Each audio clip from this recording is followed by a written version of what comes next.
మీకు పరిశీలకులు వస్తారు, సమన్వయకర్తలు వస్తారు. ఏ నియోజకవర్గం యొక్క టార్గెట్ ఏంది, ఎట్లెట్లా బండ్లు ఇంతజాం చేసుకోవాలి, ఏం చేసుకోవాలి, ఇవన్నీ కూడా మీకు చెప్పడం జరుగుతుంది. ఇవాళ కేవలం ముఖ్యులతోని 4 మాటలు పంచుకుందామన్న ఉద్దేశంతో ఇక్కడికి వచ్చినాం. మీ అందరూ నిన్న కూడా చూసింటారు, తమిళనాడు ముఖ్యమంత్రి గారు పిలిచినారు. మరి దక్షిణ భారతదేశానికి అన్యాయం జరగబోతున్నది. ఈ కేంద్రంలో ఉన్న బీజేపీ ప్రభుత్వం యొక్క దుర్మార్గమైన సవతి తల్లి వైఖరితోని మన దక్షిణాది నష్టపోతున్నది. జనాభా నియంత్రణ పాటించిన పాపానికి 1971లో ఆ రోజు అప్పుడున్న కాంగ్రెస్ ప్రభుత్వం కేంద్రంలో వాళ్ళే చెప్పిండ్రు, హమ్ దో హమారే దో అని నినాదం ఉండేది. ఇవి చాలా మందికి తెలియదు, చిన్నపిల్లలకు. కానీ ఆ రోజుల్లో హమ్ దో హమారే దో అంటే జనాభా బాగా పెరిగిపోతుంది, అరికట్టాలి, తగ్గియాలి, కుటుంబ నియంత్రణ ఆపరేషన్లు చేయాలని టార్గెట్లు పెట్టి, ఊరూరికి క్యాంపులు పెట్టి దేశ జనాభాను కంట్రోల్ చేయాలని చెప్పి భారత ప్రభుత్వమే కుటుంబ నియంత్రణను ఆ రోజు ముందుకు తీసుకొచ్చింది. మరి కుటుంబ నియంత్రణ బాగా పాటించిన రాష్ట్రాలు మన ఉమ్మడి ఆంధ్రప్రదేశ్, ఇప్పుడున్న తెలంగాణ, ఇప్పుడున్న ఆంధ్రప్రదేశ్, తమిళనాడు, కేరళ, కర్ణాటక, ఈ రాష్ట్రాలేమో పాటించినాయి.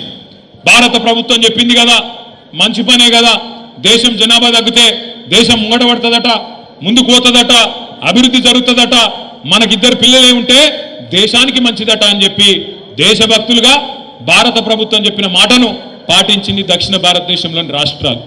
కేవలం దక్షిణ రాష్ట్రాలే కాకుండా ఇంకా కొన్ని ప్రగతిశీల రాష్ట్రాలు కూడా, ఒరిస్సా కావచ్చు, పంజాబ్ కావచ్చు, ఇంకా కొన్ని రాష్ట్రాలు కూడా, పశ్చిమ బెంగాల్ కావచ్చు, పాటించినాయి. ఏమైంది దానివల్ల మన రాష్ట్రాలలో జనాభా తగ్గుకుంటూ వచ్చింది. ఆంధ్రప్రదేశ్లో తగ్గింది, తమిళనాడులో తగ్గింది, కేరళ తగ్గింది, కర్ణాటక తగ్గింది, పశ్చిమ బెంగాల్ తగ్గింది. తగ్గిన తర్వాత మరి ఈరోజు కేంద్ర ప్రభుత్వం కొత్త పంచాయతీ పెడుతుంది.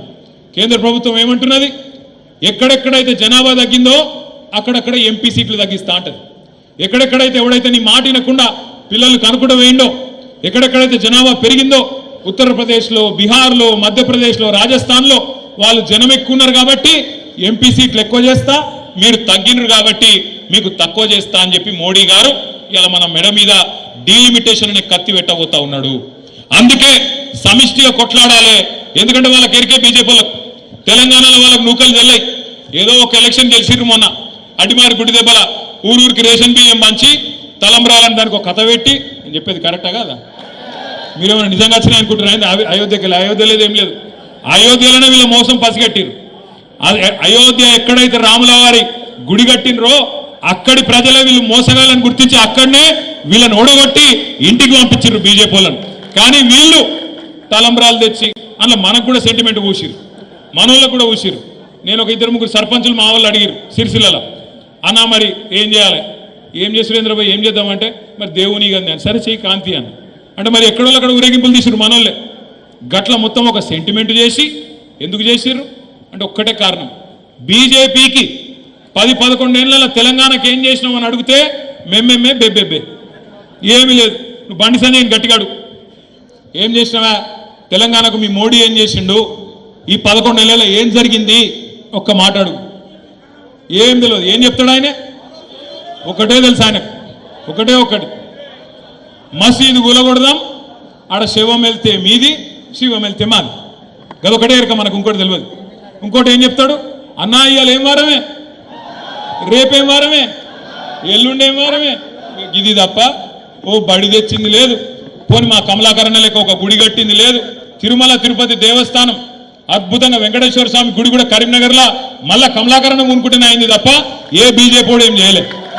గుడి కట్టినా, బడి కట్టినా, కరీంనగర్కు మెడికల్ కాలేజీ తెచ్చినా, కరీంనగర్ను స్మార్ట్ సిటీగా అద్భుతంగా అభివృద్ధి చేసిన ఉమ్మడి కరీంనగర్ జిల్లాకు కాళేశ్వరం నీళ్లు తీసుకొచ్చి టైలెండ్ గ్రామాలు హుజురాబాద్ కావచ్చు, హుస్నాబాద్లో కావచ్చు, పెద్దపల్లిలో కావచ్చు, చొప్పదండిలో కావచ్చు, చివరి గ్రామాలకు నీళ్లు ఇచ్చినా, మరి అటు అప్పర్ మానేరు నుంచి కింద గోదావరి దాకా మంత్రి నియోజకవర్గంలో మానేరు నదిని ఒక సజీవ జలదృశ్యంగా మార్చినా, అదేవిధంగా రివర్స్ పంపింగ్ ద్వారా కోరుట్ల, జగిత్యాల నియోజకవర్గాలకు కూడా, చొప్పదండి నియోజకవర్గానికి కూడా ఆ ఎస్ఆర్ఎస్పి వరద కాలువను కూడా పూర్తి స్థాయిలో ఒక రిజర్వాయర్ గా మార్చినా ఆ ఘనత ఎవలది?